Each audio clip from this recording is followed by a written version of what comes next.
Hello everyone! I'm back today with another Documenting the Good Stuff layout, showing you this sketch, which I'm going to not follow at all, but I kind of started with the idea of following it. I'm going to be using one of my very favorite summer collections today, which is Endless Summer by Coco Vanilla Studio. I don't buy a lot of summer collections. I don't have a ton of summer stuff, but this one is just divine. And I have tons of embellishments, but not a lot of paper. So here's my plan. I'm going to start with this pink paper, and I'm going to kind of get 6 photos together that I like. I'm going to make them into kind of a collage that I think will work well.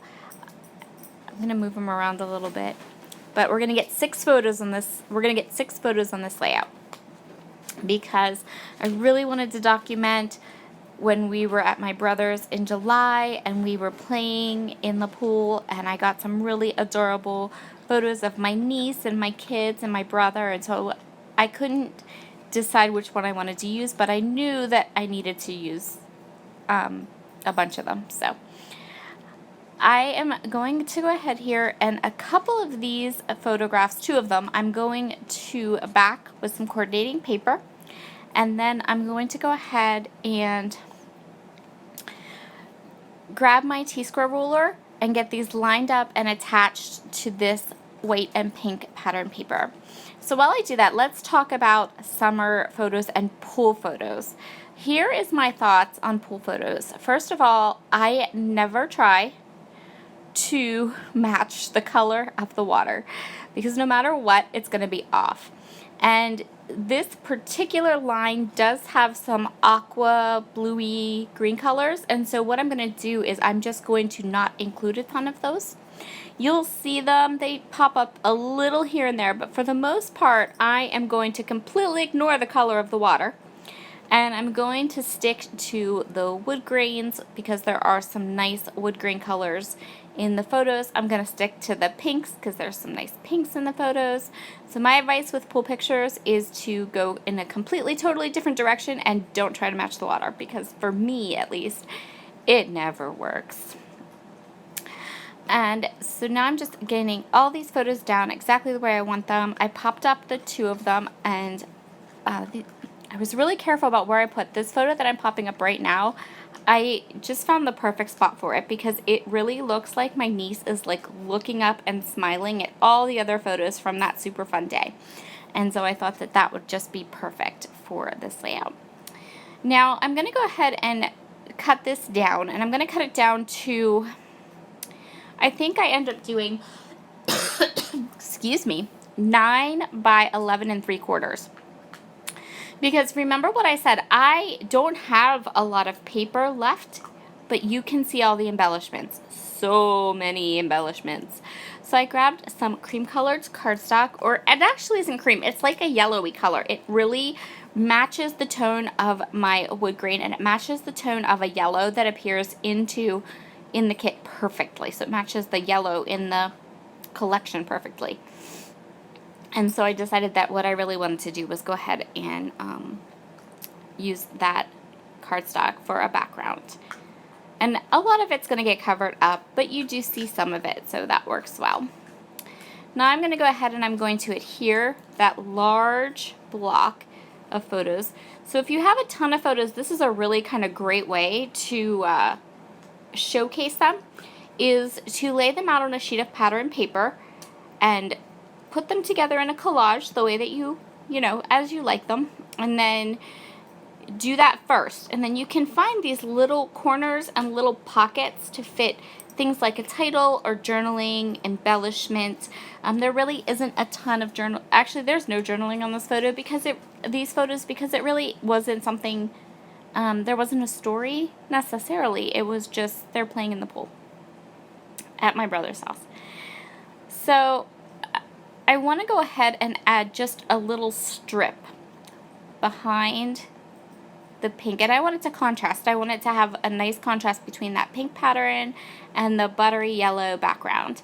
So what I'm going to do is I'm going to choose this nice kind of neutral wood grain, and then I'm going to pull the edges up You'll see why at the end of this. It does really make a difference.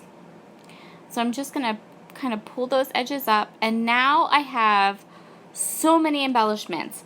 So I have all these wood veneer pieces, I have a ton of die cuts, I have stickers, I have so many embellishments. So I'm going to go through them all and see what I can use for a title first. I'm pretty sure that I can come up with a title based just on these die cuts because there's lots of words and different things. And so I decide on that Summer Fun at the bottom, and now I'm going through and I'm adding as many little bits and pieces as I can. So if this collection was super brightly colored, this would be a busy mess, right? But because we have just these light colored wood grains and the colors in the collection are nice and muted, I can load up the embellishments and use a ton of them, and it's not going to look like too much. So what I'm going to do is I'm going to fill that entire wood grain strip with embellishments, and I'm going to fill them up and just kind of fit them in, move them around a little bit till I'm happy with the look of them. And you can see there we are going to add in a little bit of that greeny blue, but again, not a lot and not super close to the bluey water. So there'll be little touches of it, but not a ton. So I'm going to continue on here, and I'm just going to go through all these die cuts, so many die cuts, and pick the ones I want and fit them into these little sections of my layout. I'm also going to add a couple up and around and in the photos because I want to make sure that I balance all the die cuts. I want to make sure I balance all the die cuts in that section with the other die cuts that are in the page. So I'm going to go ahead and finish up these clusters. I added some wood buttons, and I'm going to go ahead and add a puffy sticker because I haven't even gotten to the stickers yet. I've just done the die cuts and the wood veneers. Oh, and I have flair too. So many embellishments. Okay, I'm going to find a place for this one puffy sticker that says Say Cheese. Initially I thought I'd put it there, but no, I'm going to move this around, and I'm going to kind of have it because it's like a speech bubble, and I thought, well, I thought it would work better with that photo of my two boys and Jada, my niece. And now what I'm going to do is I still have stickers. I still have more embellishments. Can you believe that? So, I'm telling you, this collection was just full of embellishments. I want to go ahead through each of my clusters now, and I want to give them some pop. For this, remember this, that I'm going to put the top, I'm actually going to mat it with another pattern, just a scrap of a pattern that I have here to give it some oomph. And then I know I want one more thing up there, but I'm just not sure what it is that's going to come up there at the top above that photo. I'm going to go through each of the embellishment clusters that I already have here, and I'm just going to start to lay things down and get a feel for what I have. I'm going to be, I used my new tool. Okay, so this is a new tool that Beth from Rock Your Notebook sent me. This is a new product in her shop. It might be the coolest thing ever, and you're going to see me use it a ton. You're only going to see me use it for like a second today, but in future videos, there will be more using of this. So what it is it's a traveler's notebook. It's saddle stitched. But instead of having typical paper inside, it has sticker paper. So if you're like me, you look at sticker sheets and you can't see the trees for the forest. You want to see the trees. You want to pull out just the stickers that you like. If you watch my videos, you know that generally what I do is I set them and put them onto my glass mat off to the side, which works, it works okay, except sometimes the stickers stick to the glass mat and tear a little bit. But this insert is just sticker paper. So you can open it up, you can leave it on your desk, you can go through a pack of stickers, put the stickers you want to use onto that sticker paper, and then you can, as you work on your layout and you have all your stickers in there, you can start to pull them off and put them on your page.